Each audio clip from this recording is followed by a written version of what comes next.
शांताकारं भुजंगशयनं पद्मनाभं सुरेशं विश्वाधारं गगनसदृशं मेघवर्णं शुभांगं लक्ष्मीकान्तं कमलनयनं योगिभिध्यानगम्यं वन्दे विष्णुभवभयहरं सर्वलोकैकनाथं।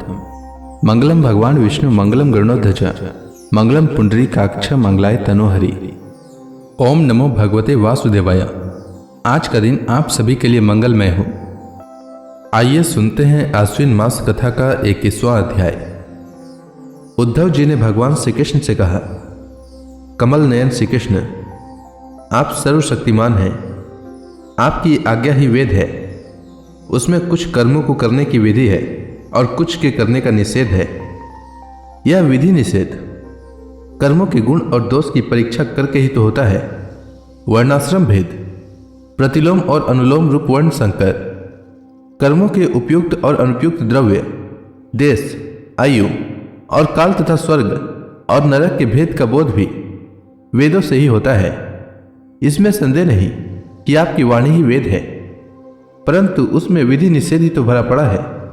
यदि उसमें गुण और दोष में भेद करने वाली दृष्टि न हो तो वह प्राणियों का कल्याण करने में समर्थ ही कैसे हो। सर्वशक्तिमान परमेश्वर, आपकी वाणी वेद ही पितर देवता और मनुष्यों के लिए श्रेष्ठ मार्गदर्शन का काम करता है, क्योंकि उसी के द्वारा स्वर्ग मोक्ष आदि अदृष्ट वस्तुओं का बोध होता है। और इस लोक में भी किसका कौन सा साध्य है और क्या साधन, इसका निर्णय भी उसी से होता है। प्रभु, इसमें संदेह नहीं कि गुण और दोषों में भेद दृष्टि आपकी वाणी वेद के ही अनुसार है। किसी की अपनी कल्पना नहीं, परंतु प्रश्न तो यह है कि आपकी वाणी भेद का निषेध भी करती है। यह विरोध देखकर मुझे भ्रम हो रहा है। आप कृपा करके मेरा यह भ्रम मिटाइए। भगवान श्री कृष्ण ने कहा, प्रिय उद्धव, मैंने ही वेदों में एवं अन्यत्र भी मनुष्यों का कल्याण करने के लिए अधिकारी भेद से 3 प्रकार के योगों का उपदेश किया है। वे हैं ज्ञान, कर्म और भक्ति।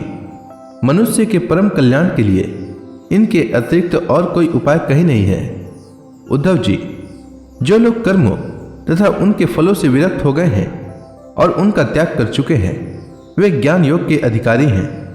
इसके विपरीत जिनके चित्त में कर्मों और उनके फलों से वैराग्य नहीं हुआ है, उनमें दुख बुद्धि नहीं हुई है, वे सकाम व्यक्ति कर्म योग के अधिकारी हैं। जो पुरुष न तो अत्यंत विरक्त हैं और न अत्यंत आसक्त ही है, तथा किसी पूर्व जन्म के शुभ कर्म से सौभाग्यवश मेरी लीला कथा आदि में उनकी श्रद्धा हो गई है, वह भक्ति योग का अधिकारी है। उसे भक्ति योग के द्वारा ही सिद्धि मिल सकती है।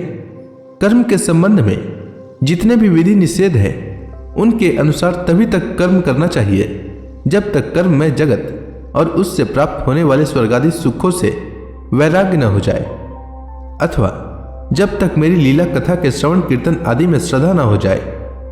उद्धव, इस प्रकार अपने वर्ण और आश्रम के अनुकूल धर्म में स्थित रहकर यज्ञों के द्वारा बिना किसी आशा और कामना के मेरी आराधना करता रहे और निषिद्ध कर्मों से दूर रहकर केवल विहित कर्मों का ही आचरण करे, तो उसे स्वर्ग या नरक में नहीं जाना पड़ता। अपने धर्म में निष्ठा रखने वाला पुरुष इस शरीर में रहते रहते ही निषिद्ध कर्मों का परित्याग कर देता है और रागादि मलों से भी मुक्त पवित्र हो जाता है। इसी से अनायास ही उसे आत्म साक्षात्कार रूप विशुद्ध तत्व ज्ञान अथवा द्रुत चित्त होने पर मेरी भक्ति प्राप्त होती है। यह विधि निषेध रूप कर्म का अधिकारी मनुष्य शरीर बहुत ही दुर्लभ है। स्वर्ग और नरक दोनों ही लोकों में रहने वाले जीव इसकी अभिलाषा करते रहते हैं, क्योंकि इसी शरीर में अंतःकरण की शुद्धि होने पर ज्ञान अथवा भक्ति की प्राप्ति हो सकती है। स्वर्ग अथवा नरक का भोग प्रधान शरीर किसी भी साधन के उपयुक्त नहीं है। बुद्धिमान पुरुष को न तो स्वर्ग की अभिलाषा करनी चाहिए और न नरक की ही, और तो क्या, इस मनुष्य शरीर की भी कामना न करनी चाहिए, क्योंकि किसी भी शरीर में गुण बुद्धि और अभिमान हो जाने से अपने वास्तविक स्वरूप की प्राप्ति के साधन में प्रमाद होने लगता है। यद्यपि यह मनुष्य शरीर है तो मृत्युग्रस्त ही, परंतु इसके द्वारा परमार्थ की सत्य वस्तु की प्राप्ति हो सकती है। बुद्धिमान पुरुष को चाहिए कि यह बात जानकर मृत्यु होने के पूर्व ही सावधान होकर ऐसी साधना कर ले जिससे वह जन्म मृत्यु के चक्कर से सदा के लिए छूट जाए, मुक्त हो जाए। यह शरीर एक वृक्ष है, इसमें घोंसला बनाकर जीव रूप पक्षी निवास करता है। इसे यमराज के दूत प्रति क्षण काट रहे हैं। जैसे पक्षी कटते हुए वृक्ष को छोड़कर उड़ जाता है, वैसे ही अनासक्त जीव भी इस शरीर को छोड़कर मोक्ष का भागी बन जाता है, परंतु आसक्त जीव दुख ही भोगता रहता है। प्रिय उद्धव, एक दिन और रात क्षण क्षण में शरीर की आयु को क्षीण कर रहे हैं। यह जानकर जो भय से कांप उठता है, वह व्यक्ति इसमें आसक्ति छोड़कर परम तत्व का ज्ञान प्राप्त कर लेता है और फिर इसके जीवन मरण से निरपेक्ष होकर अपने आत्मा में ही शांत हो जाता है। यह मनुष्य शरीर समस्त सुख फलों की प्राप्ति का मूल है और अत्यंत दुर्लभ होने पर भी अनायास सुलभ हो गया है।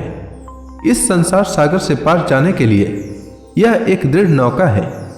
शरण ग्रहण मात्र से ही गुरुदेव इसके केवट बनकर पतवार का संचालन करने लगते हैं और स्मरण मात्र से ही मैं अनुकूल वायु के रूप में इसे लक्ष्य की ओर बढ़ाने लगता हूँ। इतनी सुविधा होने पर भी जो इस शरीर के द्वारा संसार सागर से पार नहीं हो जाता, वह तो अपने हाथों अपने आत्मा का हनन अधः पतन कर रहा है। इसके आगे की कथा मैं कल के अध्याय में सुनाऊंगा। तब तक के लिए भगवान हरि का नाम लेते रहे। तो प्रेम से बोलिए भगवान विष्णु की जय, श्री कृष्ण भगवान की जय, समस्त देवी देवताओं की जय।